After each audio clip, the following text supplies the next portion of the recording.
Seguite.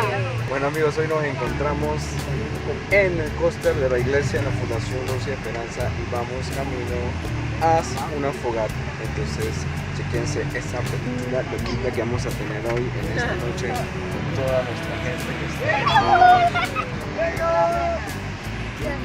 Pero bueno, sí, ya llegamos al lugar, a la ubicación, así que bueno, ya van los hermanos a bajar.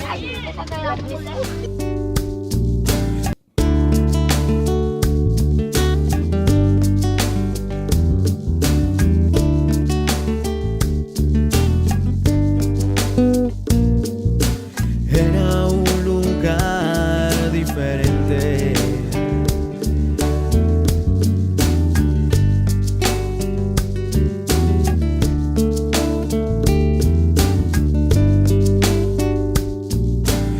Era un lugar diferente. aquí vemos a Nina, pero no se ve muy bien. Ahí está.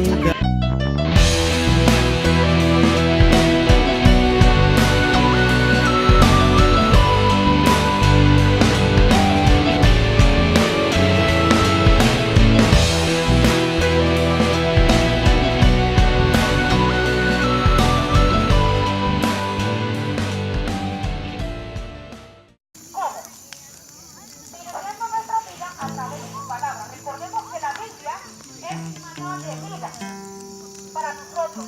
La Biblia dice a los jóvenes que están aquí, muchos de los jóvenes que están aquí